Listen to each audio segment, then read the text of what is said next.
Welcome to the fungus video. It's one of my favorite topics.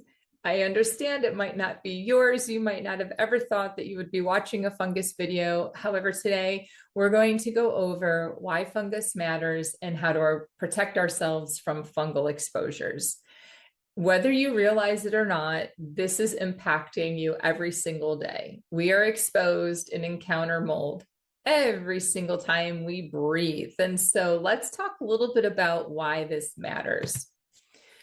First of all, what is fungus?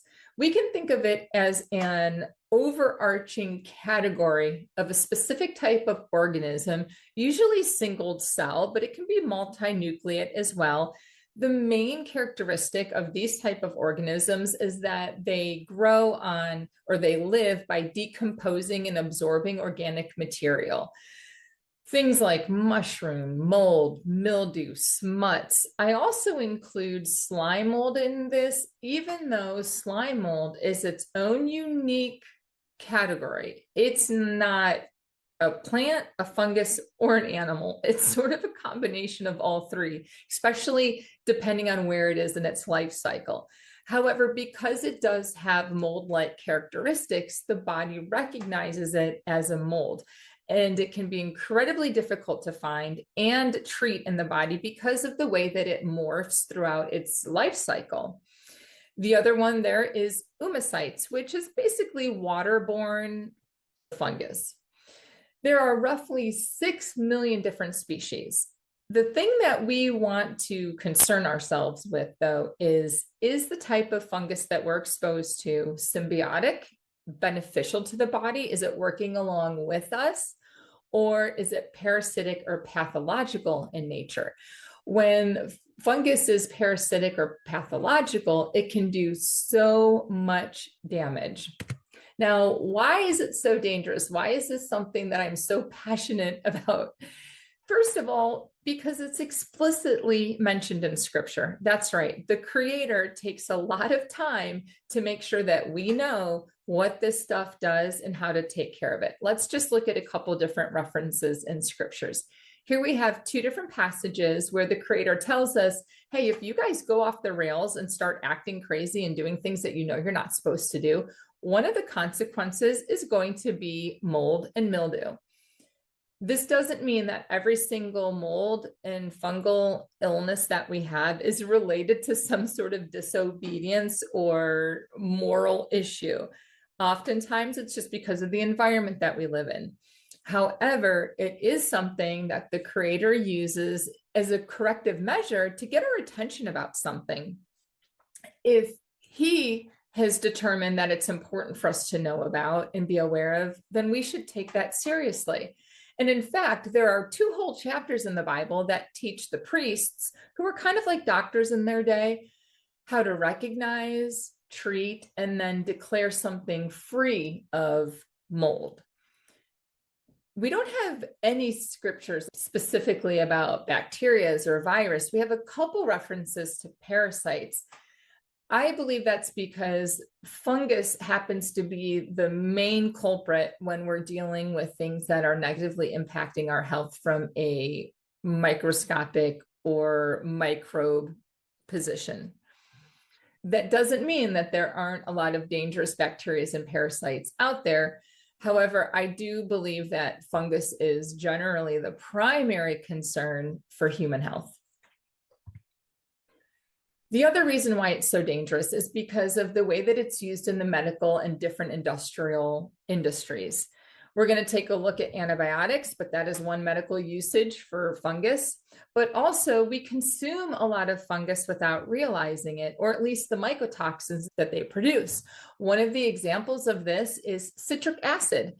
It is a food additive in so many things on the grocery store shelf. Just next time you're at the grocery store, flip a label and see how many things you find with citric acid. This was once created with lemons, but they quickly realized they could do it a whole lot cheaper if they produced citric acid on mold. So that's just one example that we encounter mold in the types of things that we use on a daily basis. Thirdly, EMFs.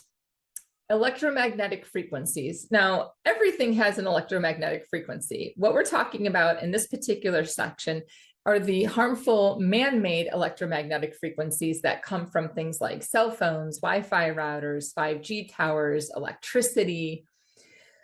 In Germany, they did this really amazing experiment where they took two petri dishes that they cultured with fungus. They took one of those petri dishes and they put it in a high EMF environment, exposed to wireless routers, cell phone signals, all of those fun things. And then they took the other petri dish and they put it in a Faraday cage, which protected it from any kind of exposure to harmful electromagnetic frequencies. After some time, when they extracted the mold toxins, they found that the toxicity of the EMF exposed fungus was 600% more dangerous than the regular non-EMF exposed fungus. This is one reason why when we look back 100 years ago, we know that fungus was an issue. However, today it's like mold illness is just exploding. Well, so is our exposure to EMFs. Think about when you're in your house. If you have an area in your house, like a framing or some moisture under the flooring, and then you have all of the exposure to the electromagnetic frequencies that men produce nowadays, it's going to make even a small amount of mold that you might typically have been able to handle before so much more toxic to the body. And lastly, we have things like chronic iron overload. Fungus in the body actually consumes iron. And so when we have a lot of excess iron, we give it a lot of things to fuel itself with. Methylation dysfunction, and then just an overall increase of toxic burden that we are all walking around with, make it much more difficult for our bodies to be able to handle, recognize, kill off, and detox from the fungus that we're exposed to every day. A lot of people, when they're using antibiotics, don't realize that they're actually using a mycotoxin. Mycotoxins are the toxins that fungus produces. When they are bad for the body and we don't want to be exposed to them, we call them mycotoxins. When they're useful in a pharmaceutical setting, we call them antibiotics. They're the same substance. We're just using them in one way and calling it an antibiotic because nobody wants to go to the pharmacy and pick up their mycotoxin. There is a time and place for antibiotic usage. However, we need to understand that every time we take an antibiotic, we're consuming a mycotoxin. And most of the things that we are taking antibiotics for are not actually primarily bacterial infections that would indicate we need an antibiotic. Oftentimes, there might be the presence of bacteria. However, the primary infection is fungus. And so what happens is that a doctor will prescribe an antibiotic for something that's really fungal in nature. That antibiotic might work on this particular type of fungus. However, it's not being treated in the way that it really should be treated. And we end up using antibiotics for things that we just simply don't need them for, which of course you all know causes major problems for everybody. This was a fun little article that I discovered. Frankenfungus armed with venom toxins could join the war against malaria. Now, those of you who are already clients of the clinic know that we work a lot with engineered pathogens. We know that they're taking one type of pathogen and adding another one to it to create something different. And we see this exactly happening with fungus. And so this is another reason why we need to be aware of our fungal exposure, is because of the way that different funguses are being introduced into our environment that are not natural. Our body doesn't have the defenses against them. Fungal infections are a huge global pandemic, and we're going to take a look at some of the things that the CDC is trying to do in regards to fungal infections. However, this is just one example of an article. They are very easy to find. Deadly fungi are the newest emerging microbe threat all over the world. And I would say not new. I think that they're just now starting to catch on to how important this particular microbe is. And that leads us to the CDC. Every year, the CDC has a Think Fungus Save Lives week. In 2025, it was back in September where they produced all of this documentation, social media strategies to try to educate doctors on fungus. And this is what they have found, that the global mortality rates are incredibly high, and yet they are also dramatically underreported. Why? Because fungal infections are so commonly misdiagnosed. The people that we see here at the clinic have often spent years and thousands, sometimes hundred thousands of dollars trying to figure out what's wrong with them. And no doctor has ever been able to identify fungus as the root cause of their many health problems. So being misdiagnosed is really across the board. And I believe if we truly understood the role of fungus in our health and it was properly identified by doctors, that the statistics would be so much higher. The other reason why the CDC is particularly worried about this is because of the way that antibiotics are being overused as a result of misdiagnosis. So what are the symptoms of mold exposure? Basically, anything that you're feeling that's not comfortable or that you know something is wrong, you could potentially attribute to fungus.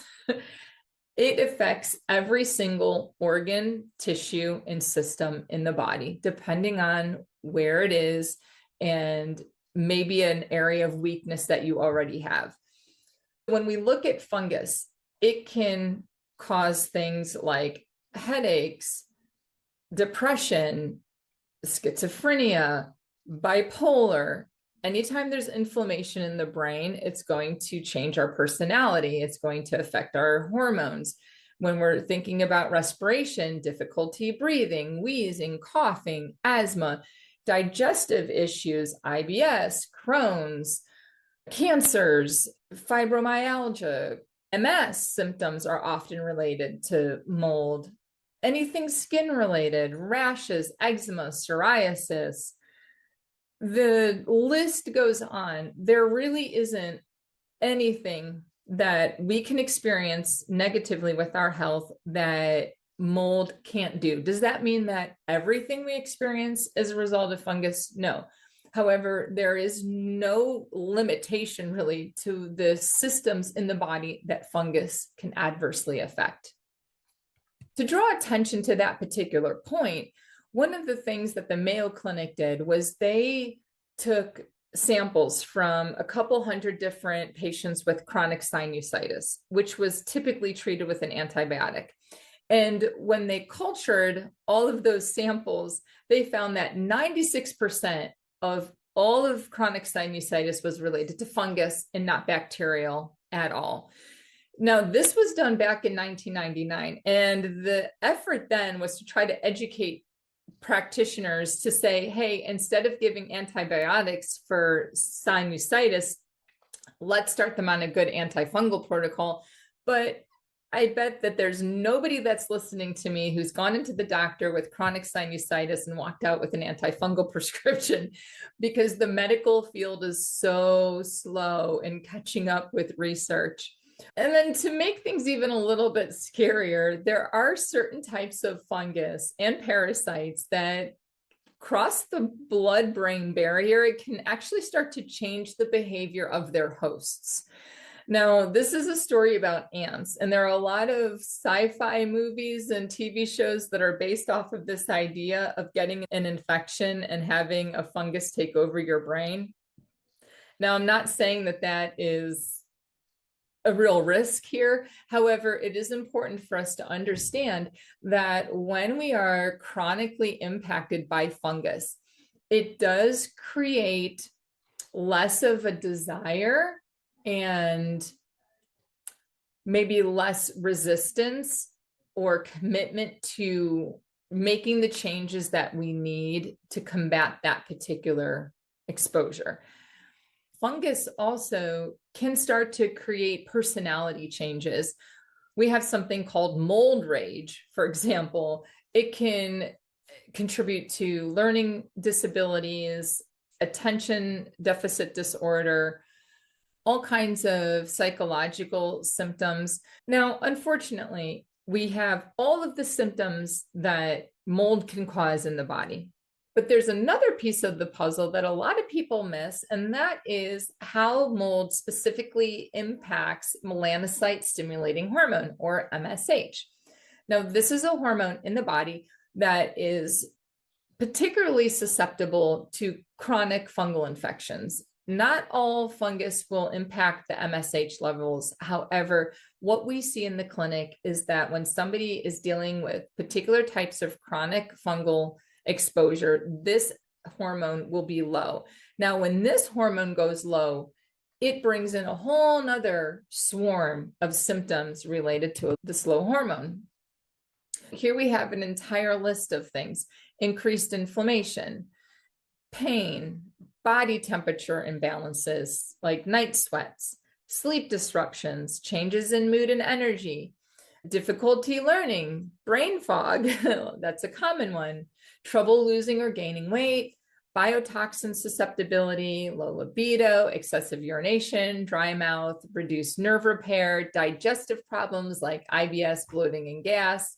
I know it kind of sounds like a pharmaceutical commercial, but it's not. This is what happens when your MSH goes low. And this can go low if you have a chronic fungal exposure. Another couple of things that are important to know about mold is that you might be genetically predispositioned to either not recognize mold as a toxin in the body or something dangerous, or you might be suffering from a gene mutation where you can't process toxins. The metabolic detoxing pathways are messed up. The other thing that is helpful to understand is that there are die-off reactions. A lot of times people get frustrated or discouraged because when they start taking an antifungal, all of a sudden their symptoms get worse. And they think, oh my gosh, what are they doing to me? It's so much worse now than when I started to take this supplement. And yet that's exactly what the body needs to do.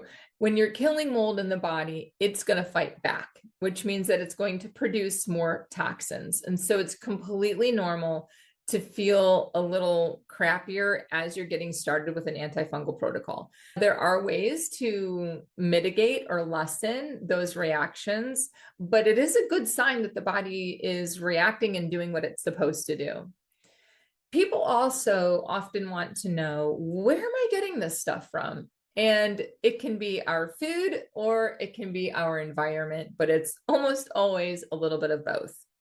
We're going to talk a little bit more about different high fungal foods to avoid, but every time we take a breath, we're actually inhaling mold spores that are in the air. Whether it is in your house because you have a basement and the furnace is in the basement and there's mold down there and it's being put through the HVAC system, whether you're working out in the yard, raking leaves, exposed to fungus in the ground, or you're eating something that has a high mycotoxin burden, it's just everywhere. There's no really getting away from it. But what we can do is we can understand what we can avoid, how we can manage our exposure, and then how does our body respond when we're exposed to fungus? When you start to pay attention, you'll start to realize, oh gosh, when I'm exposed to fungus, I start to feel like this. And so that way, when you have the symptom, you can quickly take care of the cause without it developing into something that truly is problematic. How do we know if we have mold? Well, it's safe to assume that you do. I've never tested anybody that doesn't. It's just part of our environment. It's just in our bodies. It really depends on how well is our immune system at being able to recognize and fight it off on its own. Now, if we think about medical testing, there are a couple different ways that medical doctors will look for mold. However, none of the traditional medical testing routes are foolproof. And many times they don't see it because mold is a little insidious. It can be hard to find. It doesn't always come out through the urine. It's not always going to be a mold that's culturable. And so there are a lot of limitations when it comes to lab testing for mold. At the clinic, we prefer to use bioenergetic resonance testing or muscle testing to really give the body an opportunity to identify that there's a fungal exposure that might not be picked up in your traditional medical type testing. If you're curious about your home and you want to test to see if you've got an unhealthy amount of mold spores in the air, you can get one of the petri dishes that they sell on places like Amazon. And if there are certain types of mold in the environment, they will grow in those petri dishes. It's a great way to just kind of know very quickly what it is that you're dealing with. However, because there are 6 million species of mold, and these little petri dishes are only fabricated to culture the most common, even if that test becomes clear, you might still have mold in your environment. However, it's a great place to start. It's so important to know how to kill and detoxify fungus. A lot of people that come to the clinic will tell me, well, I've already done an antifungal protocol. And yet I come to find out that they've really only done a good detox. They haven't actually tried or been put on something that's actively killing the mold. And we need to be able to do both. Some of the things that we use are powerful herbs. That is our number one go-to antifungal protocol. And this goes back to scripture because the Creator told us that the leaves of the trees are for the healing of the nations. We see so many beneficial plants for fungal exposure. There's a principle in herb or plant medicine that teaches us that wherever there is something toxic in the environment, the Creator has also placed the remedy for it there, which really is kind of cool because when we look at a lot of the antifungals, the really powerful herbs, they almost exclusively come from places like the rainforest where the humidity creates so much fungus. And so right where you have a high fungal environment, you have some of the most potent antifungals. Isn't the Creator amazing? I love that. We also use essential oils, especially topically. And then in addition to those two things, we can offer peptides. Something like thymosin alpha-1 is great. Red light therapy, the ATB laser, some pulse electromagnetic frequencies, and Rife, similar types of frequency-based modalities are often helpful. However, it's rare that we're able to fully address a fungal issue without using the herbs. We can also use vitamin C, glutathione. Activated charcoal is great for your die-off reactions, but you can't take that at the same time as you take your herbs. You have to take that later so you don't bind the herbs.